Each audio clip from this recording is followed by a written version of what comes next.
विशिष्ट अतिथि कर्नल ईश्वर सिंह फरसवान जी साहब अभी पहुंचे नहीं हैं, पहुंच जाएंगे।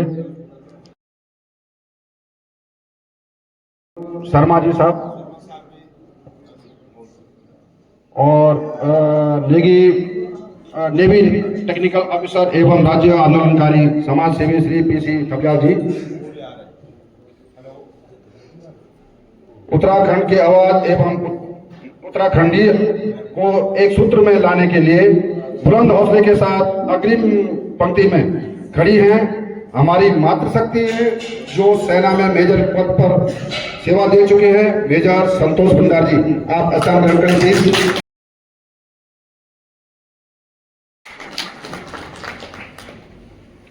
एडवोकेट एवं जर्नलिस्ट समाज सेवी जिन्होंने अंकिता भंडारी को न्याय दिलाने में अपनी अग्रिम भूमिका निभाई है एवं उत्तराखंड को बचाने के लिए अग्रिम भूमिका निभा रहे हैं और युवाओं के योद्धा यूकेडी के प्रमुख सदस्य एवं उत्तराखंड का भविष्य हमारे बुलार श्री आशुतोष नेगी जी प्लीज। उत्तराखंड एवं सैनिकों का हमेशा से साथ एवं सहयोग तथा सम्मान करने वाले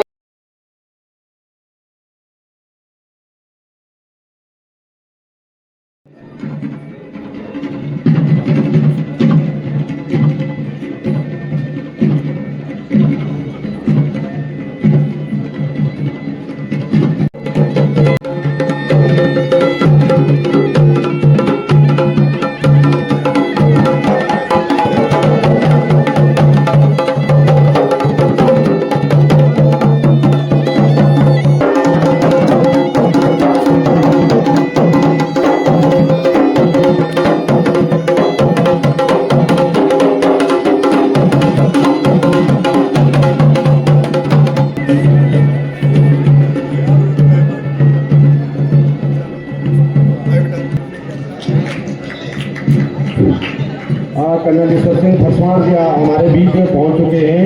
आप सभी से निवेदन है कि कर्नल ईश्वर फरसवान का जोरदार तालियों से स्वागत किया जाए।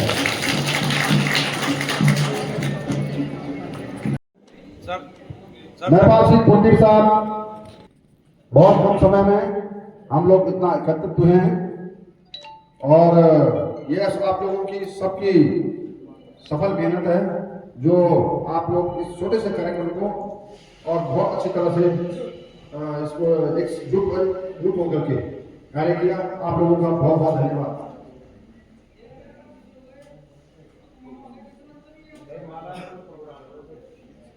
दीपो हतुम पापम पूजा दीप नमस्ते शुभम करोति कल्याणम आरोग्यम सुख संपदा सत्संगतिनाशाय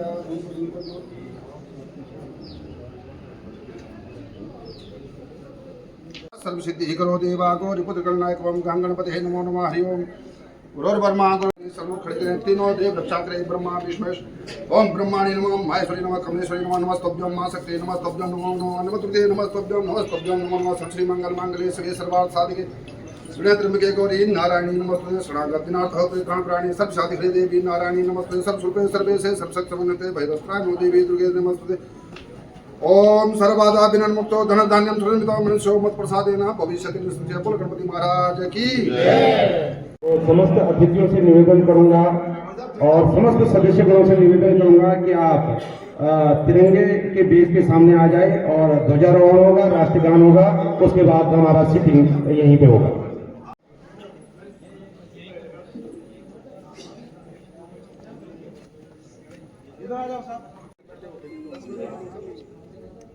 मैं किसी कार्यक्रम में 10 मिनट बाद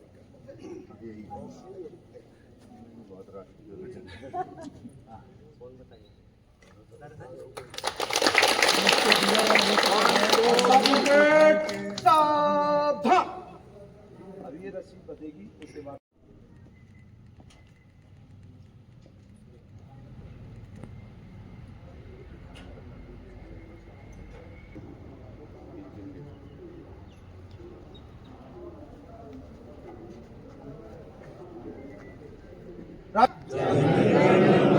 अधिनायक जय हे भारत भाग्य विधाता, पंजाब सिंध गुजरात मराठा द्राविड़ उत्कल बंगा, विंध्य हिमाचल यमुना गंगा पूर्णा में जागे तब शुभ आशीष मांगे गाए प्रभ जय गाथा जन गण मंगलदायक जय हे भारत भाग्य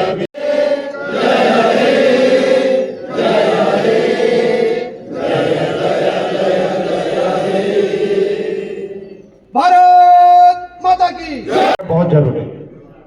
तो मैं माल्यार्पण के अगर आपके पास टाइम है तो माल्यार्पण कर सकते हैं मैम जी। तो मैं निवेदन करूंगा मेजर संतोष भंडारी जी से, आप आए और आज के हमारे जय बद्री विशाल। आज के 10वें स्थापना दिवस समारोह में जो भी मेरे भाई यहाँ पर पूर्व सैनिक बैठे हुए हैं, आप सब लोगों को बहुत बहुत शुभकामनाएं। और बहुत ही अच्छा लगता है जब मैं अपने सैनिक भाइयों को देखती हूँ और आप लोगों का जोश हर वक्त हर प्लेटफॉर्म पे देखने को मिलता है। तो मैं चाहती हूँ कि हम लोग पूरा उत्तराखंड एक सैनिक बाहुल्य प्रदेश है और देहरादून में हमारे काफी सैनिक परिवार बसे हुए हैं। तो मैं चाहती हूँ जिस प्रकार आपने अपने यूनिट में बेस्ट, मैं तो कहती हूँ कि उत्तराखंडी सैनिक जहां भी रहा होगा वो बेस्ट सोल्जर बन के ही रहा है, चाहे वो 1964, 65, 71 और जो भी हमारी वॉर्स बलिदान पूरे विश्व में मशहूर है उसके ऊपर, और उसकी डेथ हो चुकी है। तो हमने वहां पे अभी निकलना है और आज एक बहुत बड़ा आंदोलन हो रहा है नशे के विरोध में। आप सब लोग जानते हैं कि उत्तराखंड इस वक्त नशे में इतना संलिप्त हो चुका है और कौन जिम्मेदार है ये हम सब लोग जानते हैं। तो ये लड़ाई बहुत लंबी चलने वाली है और प्रदेश के वैसे भी आप लोग जान रहे हैं कितने मुद्दे हैं। एक भाई सैनिक हमारा चौखटिया से पैदल यात्रा करते हुए आ रहा है, जैसे पिछले वर्ष सोनम वांगचुक ने वो 1000 किलोमीटर। मैडम भंडारी, तमाम हमारे यूपीडी के यहाँ पे वरिष्ठ नेता मौजूद हैं और इस तरफ भी हमारे काफी यूपीडी के लोग भी बैठे हुए हैं और सैन्य पृष्ठभूमि से उसके खिलाफ एक स्पेशल रिपोर्टर मैंने समाज की सुरक्षा के लिए तैयार कर दिया। केशव खलवाल, आपका प्रतापनगर से हमारा छोटा भाई। आप लोगों ने चाहे अंकिता भंडारी की लड़ाई हो, चाहे मूल निवास की लड़ाई, सैनिक बढ़ चढ़कर आगे रहे हैं और हमें भी आगे भी आप लोग आगे रहेंगे। मेरा बस सिर्फ आपसे निवेदन है, जो सैन्य पालिका है वो सबसे बड़ी और सबसे सशक्त है, लेकिन राजनीतिक स्वार्थों के चक्कर में नेताओं ने सैन्य पालिका को पार्टी कैटेगरी में विभक्त किया हुआ है। ये आप ध्यान रखिए इस बात का। और जिस दिन सैन्य पालिका एकजुट हो जाएगी वो उस दिन विधायिका से भी बड़ी होगी इस देश में। विधायक पूर्व सैनिक बनने वाले हैं, वो इसलिए ही नहीं बनते हैं कि उनको बांटा गया है। इसलिए इस प्रदेश हित में बहुत जरूरी हो जाता है कि आप अपनी राजनीतिक विचारधारा स्पष्ट करें और एक बैनर के नीचे आए, जो भी आपको सही लगता है। तो मैं निवेदन करूंगा यहाँ पे सबसे पहले अपनी धर्मपत्नी को कि आप मेजर संतोष भंडारी जी के लिए माल्यार्पण करें।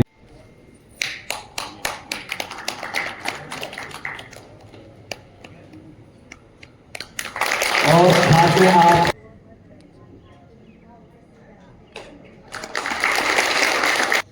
अब मैं निवेदन करना चाहूंगा और साथ में शॉल भेंट भी करेंगे।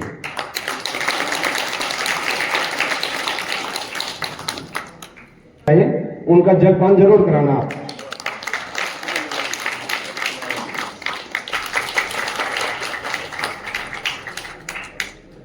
के रूप में हमारे को देंगे तो ये बड़ी खुशी की बात होगी। धन्यवाद।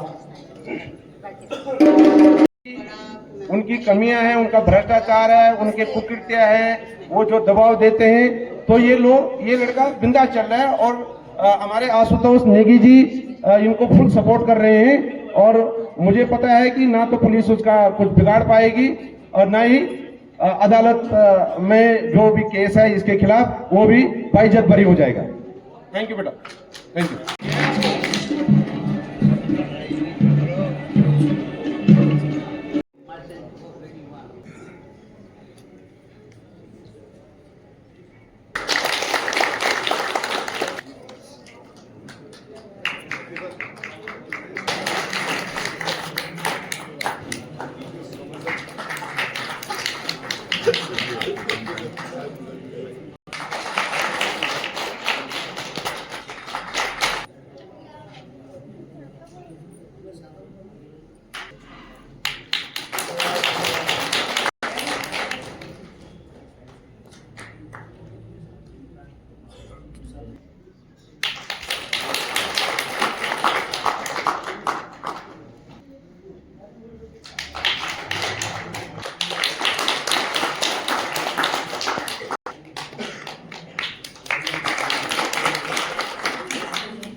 मैं कर्नल ईश्वर पासवान जी से निवेदन करूंगा कि हमारे बीच में एक युवा साथी राजू बिष्ट जी का माल्यार्पण करेंगे और साथ में शॉर्ट भेंट करेंगे।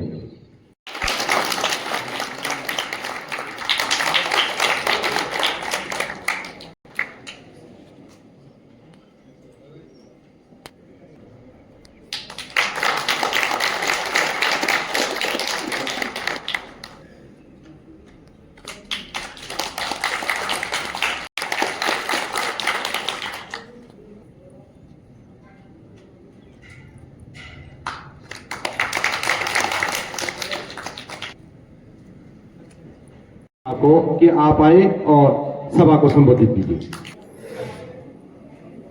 बोल बद्री विशाल लाल की ईश्वर का नाम लेते हुए आज के बहुत शुभ दिन हमारे पूर्व सैनिक अर्धसैनिक संयुक्त संगठन नथुआवाला का 10वां स्थापना दिवस के शुभ अवसर पर हम इस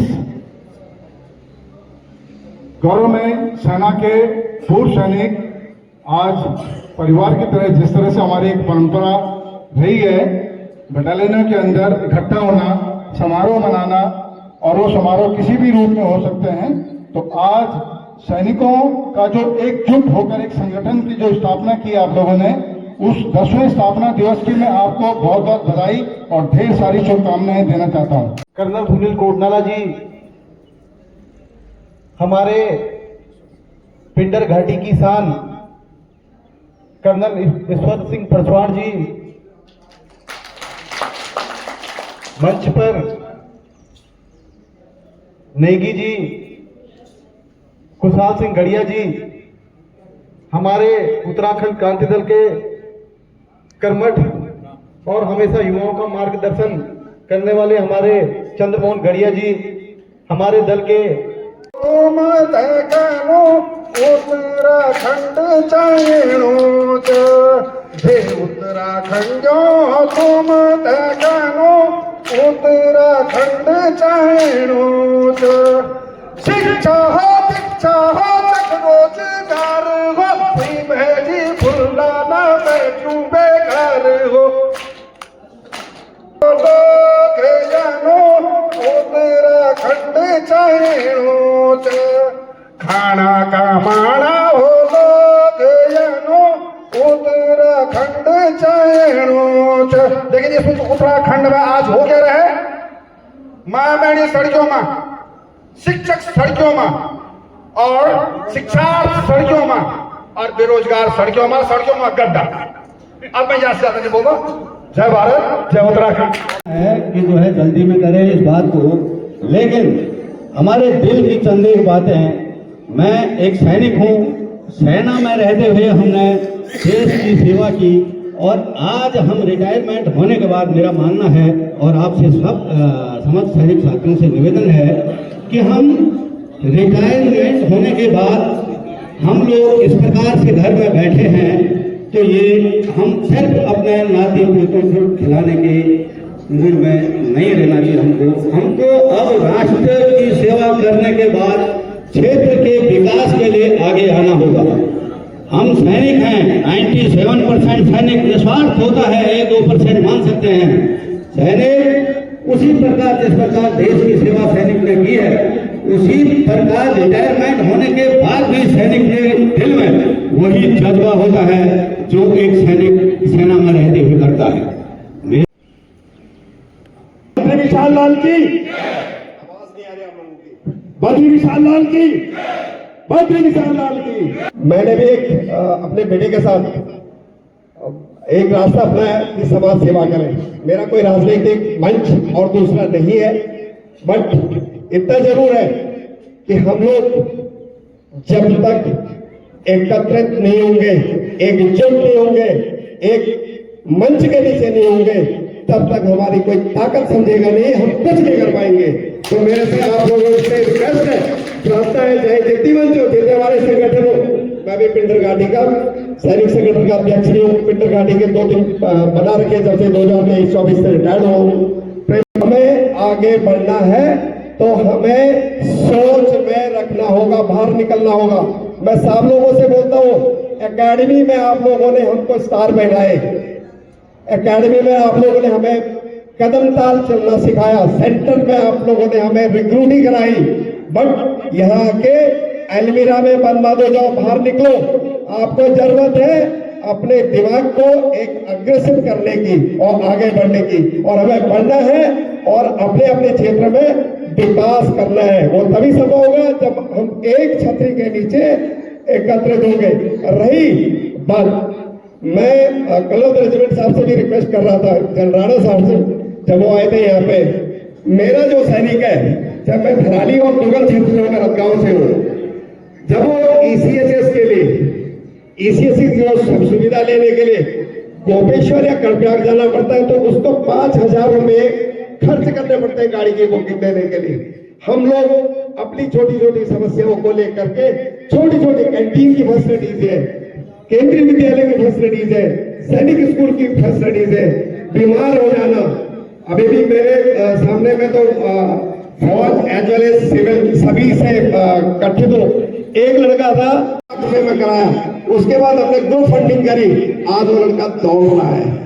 इस टाइप से प्लीज आपसे रिक्वेस्ट, भाषण तो मैं भी दे सकता हूँ, पूरे दिन भर दे सकता हूँ, लेकिन हमें ग्राउंड में आना पड़ेगा, हमें ग्राउंड में। और नथुवाला की जनता से तो मेरा बहुत ही प्यार है। बताओ क्यों प्यार है?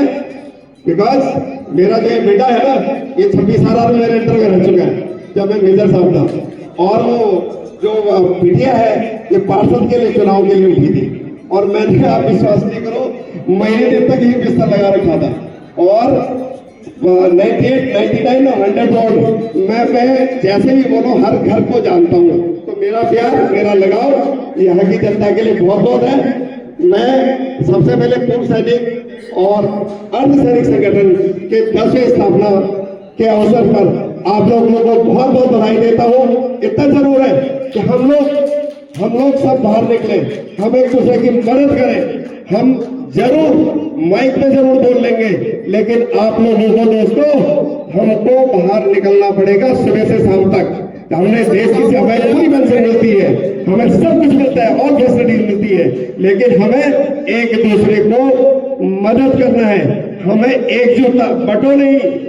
हमें ये नहीं कि ऑफिसर साहब दूसरे हैं और जवान दूसरे हैं, हमें लिफ्ट पैदा नहीं करनी है जैसे हमारी यूनिट में काम होता है, जैसे हमारे सेक्शन लेवल पे, बट हम एक दूसरे को हाथ पकड़े और आगे चले।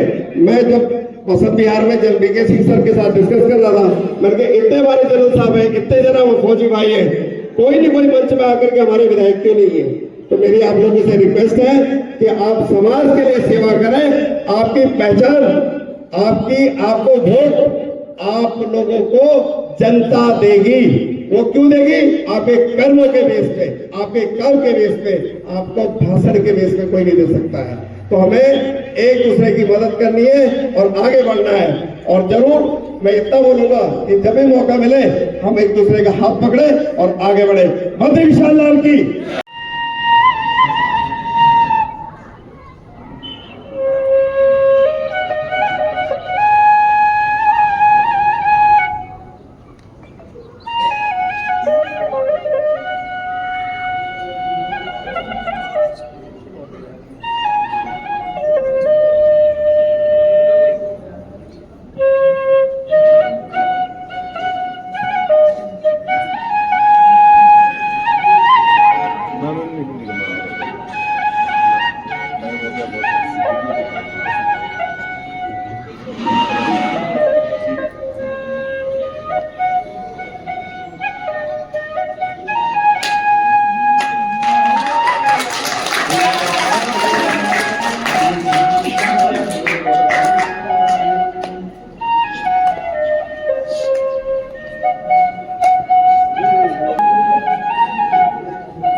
के पास साधन है वो तो पलायन करके देहरादून जैसे शहरों में आ गई, पर आपके जैसे और भाई जिनके नसीब में सौभाग्य नहीं है, वो लोग आज भी गांव में सुविधाओं के अभाव में डेली परेशानी का जीवन यापन कर रहे हैं।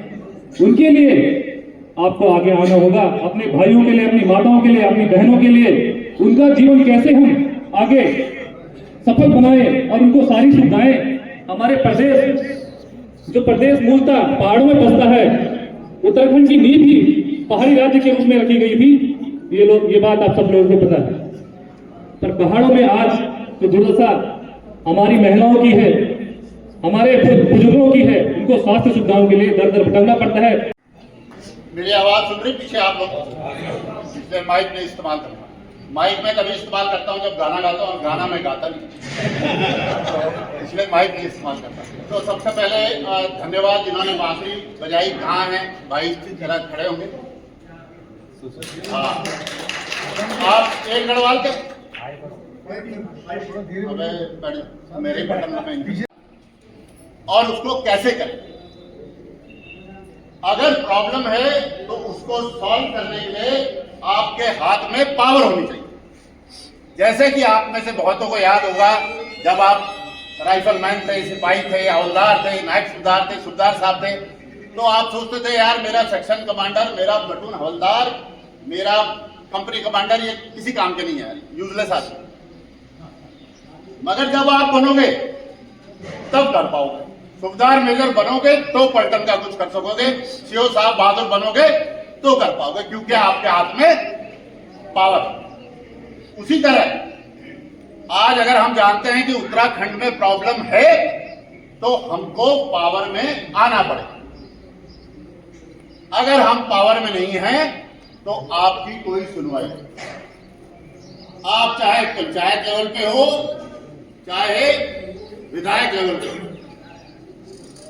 पर आपको कहीं होना चाहिए जहां आप डिसीजन ले सकें। कोई सैनिक स्कूल नहीं है कहीं, तो आप खड़ा करो, बताओ मेरे इलाके में सैनिक स्कूल। कुमाऊं में है, घोड़ाखाल में, वो कम से कम 100 साल पुराना है। वो अगर अंग्रेज बना के नहीं जाते तो वो भी नहीं होता। तो कहने का तात्पर्य यह है कि आप लोगों ने मन बनाना है और आप लोगों ने सड़कों को उतरना। पार्टी आप कोई भी ज्वाइन करिए, मैं प्रोपेगेंडा करने नहीं आ रखा, ठीक है, मैं उत्तराखंड क्रांति दल का एक मैं भी कार्यकर्ता हूं, मगर आप कुछ भी ज्वाइन करें, मगर काम अपने प्रदेश के लिए होना चाहिए और ईमानदारी की पॉलिटिक्स होनी चाहिए। आज की तारीख में उत्तराखंड एक चीज में सबसे आगे, फर्स्ट नंबर है। क्या चीज है वो? करप्शन और क्राइम और नशा। पे मुझे याद आया कि मैं बद्रीनाथ जा रहा था, तो रास्ते में ऋषिकेश से बद्रीनाथ तक 12 ठेके हैं शराब के, और यूरिनल सिर्फ 2 हैं, सुलभ शौचालय। तो आप समझ सकते हैं कि सरकार की प्रायोरिटी किस तरफ। तो इसलिए आप सब आए, जुड़े। हमने पूरा हिंदुस्तान, कई भाइयों ने मेरे यहाँ यूएन में भी सर्विस की होगी बाहर, हमने बहुत कुछ देखा और हर किस्म के इंसान के साथ हम काम करना जानते हैं। भाषण देना चाहूंगा। भाषण तो मुख्य अतिथि कर्नल कोरनाला साहब, विशिष्ट अतिथि कर्नल ईश्वर सिंह भसवान साहब, अतिथि हमारे पूर्व मेयर प्रत्याशी वीरेंद्र सिंह बिष्ट साहब, चंद्रमोहन गढ़िया साहब, खुशहाल सिंह गढ़िया साहब और राज्य आंदोलनकारी पीसी थपलियाल साहब, राजू बिष्ट जी, विजय गोड़ाई जी और हमारे छोटे भाई महानगर अध्यक्ष परवीन धमोला जी और साथ में बैठे हैं महिपाल सिंह पुंडीर साहब और मेरी कार्यकारिणी के सदस्य सचिव सुरजीत बागड़ी साहब, सलाहकार नरेंद्र रोतेला साहब और संगठन के उपाध्यक्ष सतीश चंद्र भसवाना साहब और संगठन की मुख्य भूमिका जो संस्थापक सदस्यों में से सबसे अग्रणी है, संरक्षक की भूमिका में है सूबेदार अभय सिंह साहब और यहाँ पे आए हुए समस्त पूर्व सैनिक बंधुओं, वीर योद्धाओं और मातृशक्ति, आप सबको सबसे पहले मैं 10वें स्थापना दिवस समारोह की बहुत बहुत बधाई और शुभकामनाएं देता हूं। मैं ज्यादा नहीं कहूंगा, मैं संगठन के इतिहास में संक्षिप्त रूप से कहूंगा। ये संगठन आज से पहले हमने 10 साल पहले शुरू किया था। जब मैं पेंशन आया था 2014 में, तो मैं नथुवाला में आया, तो नथुवाला में मेरे को जहां भी दिखे पूर्व सैनिक दिखे। तो मैंने साहब लोगों से बात की, मैंने कहा साहब हमारी कोई कमेटी है, कुछ आते जाते इधर उधर कुछ मेल मिलाप होता है हमारा। तो कई साहब लोगों ने बोला हाँ होता तो है। तो मैंने कहा कोई संगठन है? वो नहीं बेटा संगठन तो नहीं है। एक आध साहब लोगों ने बोला हमने कोशिश तो की थी पर लेकिन सक्सेस नहीं हो पाई। मैंने कहा कोई बात नहीं, आप लोगों की हमारे को प्रेरणा मिलनी चाहिए, आपका सहयोग, समर्थन, सुझाव और मार्गदर्शन मिलना चाहिए, हम संगठन को खड़ा करें। तो निश्चित रूप से संगठन खड़ा करना बहुत आसान है, लेकिन संगठन को चलाना बहुत मुश्किल है, क्योंकि संगठन में कोऑपरेटिव भावना सबके अंदर होती है, लेकिन समय कोई दे पाता है। मैं भी चाहता हूं अच्छा हो जाए, साहब भी चाहते हैं अच्छा हो जाए, पर लेकिन अच्छा होगा कैसे? जब हम समय देंगे, सहयोग देंगे, तभी हो पाएगा। समितियां बहुत बन गई, हमारी ऑर्गेनाइजेशन बहुत बन गए हैं। मैं एक दिन गिन रहा था तो मेरे ख्याल 177 या कितने तो सैनिक, अर्ध सैनिक, पूर्व सैनिक, अभी सैनिक, तभी सैनिक वाले संघ पता नहीं कितने। और जमीन पर आप देखिए तो कुछ नहीं हो रहा। आज जो पूर्व सैनिक हैं उनके लिए क्या कर रही सरकार? कुछ। मैं आपको एक उदाहरण देता हूं, सॉरी मैं थोड़ा टाइम ज्यादा कहां गई। उत्तरकाशी के कोई रहने वाले हैं या? ओके, तो वहां पे टेकला पे एक सीएसडी कैंटीन है जो किसी जमाने में हमारी पलटन चलाती थी, अब मेरे ख्याल बिहार की और राजपूत की पलटन है वो चलाती। पूरे उत्तरकाशी में वो एक सीएसडी कैंटीन है। तो अब आप सोचिए जो एक एक्स सर्विसमैन है 80, 82, 85 साल का, एक्स सर्विसमैन भी आजकल जल्दी नहीं मर रहा, इसलिए तुम्हारे वजह से अग्निवीर आ रहा है। सरकार ने कभी पेंशन करा, सर्विस करी इसने 17 साल और पेंशन कहा दी 50 साल। ठीक बात है ना? तो अब वो बेचारा जो एक सर्विसमैन है बुढ़े जी 85 साल के, वो अपने गांव से चलते सुबह बलेरो में 500 रुपए में किराया लगता है। वो जब वहां पहुंचते टेकला में तो उनको टोकन देके, वहां पुल बन गया है, गैमन इंडिया ने बहुत लंबा पुल बनाया, उस पर बिठा देते हैं ऐसे लाइन में, पीछे कहीं उनका नंबर। अब जब तक उनके टोकन का नंबर आता है तब तक वो कहता है कि श्रीमान सीएसडी बंद करने का टाइम आ गया। जो टुआई साहब खोपड़ी बैठा वहां से लगातार कॉल कर रहा है कि सीएसडी बंद कर, सीएसडी बंद। तो आप ऐसा करना कल आ। तो अब वो रात को वहां रहता है उत्तरकाशी में, 200, 400, 500 रुपए उसको वो भी खर्च हो। फिर अगले दिन उसने क्या लेना है? 4 बोतल उसको ऑथराइज है बेचारे, तो 4 उसने अपनी बोतल ली, 2-4 साबुन, तेल जो भी है, और फिर 500 रुपए लेके देके वापस अपने गांव पहुंचे। तो यानी 1000-1200 का सौदा लिया और आने जाने के 1500 रुपए उसके। समाज में काम किया, जैसे कि हमने यहाँ पे युवाओं को निःशुल्क ट्रेनिंग दी आर्मी में जाने के लिए। 2-3 बैच हमने दिए। हमारे एसएम पवार साहब हमारे साथ हैं, अव्वल साहब हमारे साथ हैं, श्रीमोहन जी हैं, तो बहुत सारे साहब लोग जो कि हमने लड़कों को फिजिकली ट्रेनिंग दी और लड़के कामयाब भी हुए। आज भी मेरे को फोन आते हैं कि अंकल उस दिन अगर उस दौरान आप हमारे को ट्रेनिंग नहीं देते तो शायद हम आज जाते नहीं होते। तो मुझे बड़ी खुशी होती है कि हम समाज के लिए, समाज के लोगों के लिए थोड़ा बहुत भी कुछ कर पाए, तो यही हमारे लिए सबसे बड़ा मेडल है। उसके अलावा हम वृक्षारोपण समय समय पे हर साल करते हैं। यहाँ पे संगठन में कई चीजें हो जाती हैं व्यक्तिगत तौर से, उनके पारिवारिक तौर से, लेकिन हमारे संगठन ने जब भी जिस संगठन के सदस्य को दिक्कत आई, समस्या आई, हम वहां पे खड़े रहे। और रहेंगे हमेशा। यही उद्देश्य है हमारा संगठन बनाने का, कि हम अपने संगठन के लोगों को की परेशानी में हम खड़ा रहेंगे। हम सुख में खड़ा रहे न रहे, लेकिन दुख में पका खड़ा रहेंगे। इन लोगों से, ऐसे लोगों से हमें सावधान रहना है। जैसे कि किसी साहब ने बोला था यहाँ पे कि चुनाव आते हैं, जाते हैं, नेता बनते हैं, उतरते हैं, फिर बनते हैं, कोई बात नहीं। लेकिन हमने बिकना नहीं है 2 पैक में, या फिर 500 रुपये तो वैसे हमारे कोई फौजी नहीं देते होंगे, वही होगा बिल्कुल छटा हुआ तो कह नहीं सकता हूं, पर लेकिन पैक में बिकने की ऐसी मेरे को शिकायत है, क्योंकि मैंने पीछे चुनाव लड़ा, जबकि ऐसा नहीं होना चाहिए था। और हमारे संगठन के 95% बंदों ने और उनके परिवारों ने मुझे मेरी धर्मपत्नी को वोट दिया, जिसमें कि हम अपने उद्देश्य में कामयाब रहे। हालांकि जीत नहीं पाए, कोई बात नहीं, लेकिन उद्देश्य में हम कामयाब रहे। हमने उनकी बत्ती बंद करके अभी भी कर रखे और हमेशा करेंगे, क्योंकि भ्रष्टाचार उस चरम सीमा पे है जो कि एक दीमक की तरह लगा हुआ है, और वो हम देख रहे हैं, लेकिन फिर भी चुप।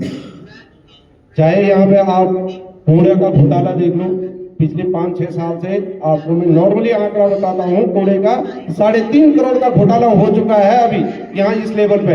कूड़े का घोटाला बोला मैं, मात्र कूड़े का घोटाला।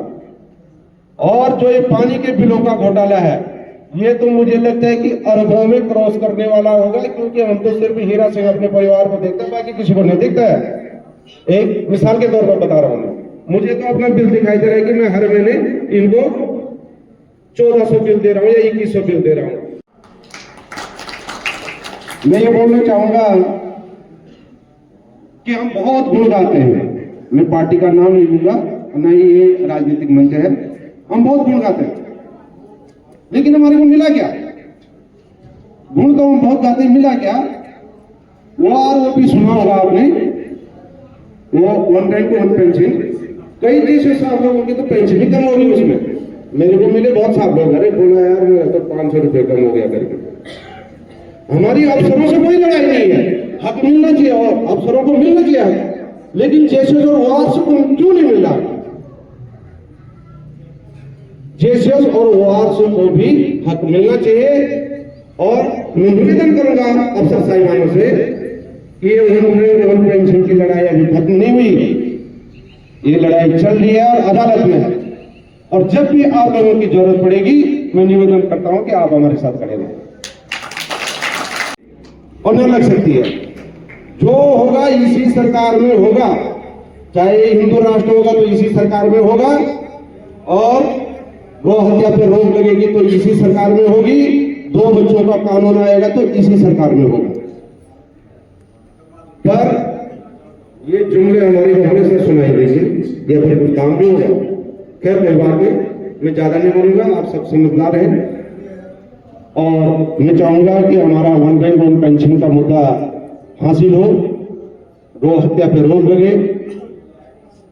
और जो पूर्व सैनिक, जो ये एक वाहियात योजना जिसका कि हमारे को समझ में नहीं आया अभी तक, जो ये अग्निवीर योजना है, अग्निपथ के माध्यम से अग्निवीर योजना है, ये मुझे नहीं लगता है कि कोई इसका एक्सप्लेन करके मेरे को यहाँ पे बता सकता है, कोई नहीं बता सकता।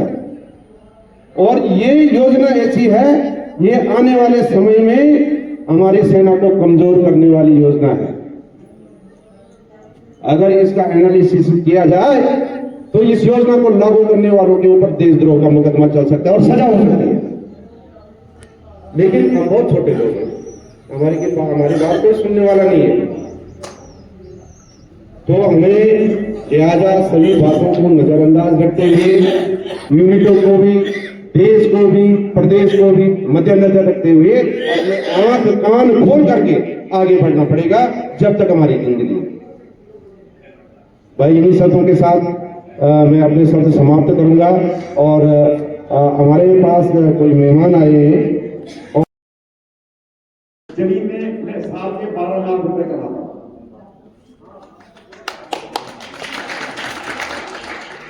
यहाँ हमारे बच्चे,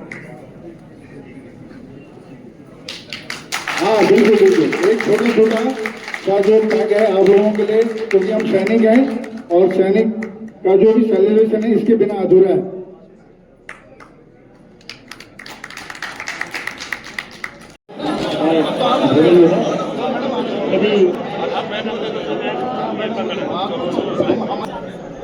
मैं सभी भाइयों से निवेदन करूंगा कि अभी एक ग्रुप फोटो होगा, प्लीज आप बैठिए मत। अभी पहले पूरा ग्रुप फोटो होगा, जितने भी सदस्य यहाँ पे आ रखे हैं पहले फोटो खींची जाएगी, उसके बाद कार्यक्रम शुरू होगा।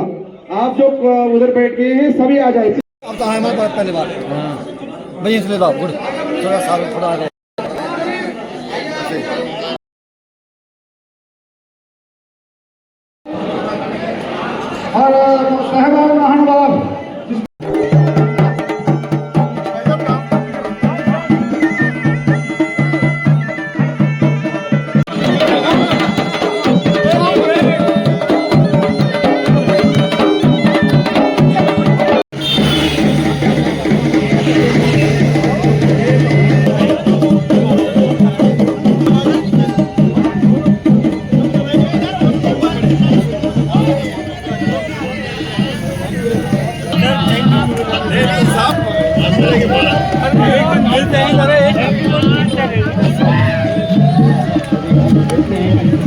साहब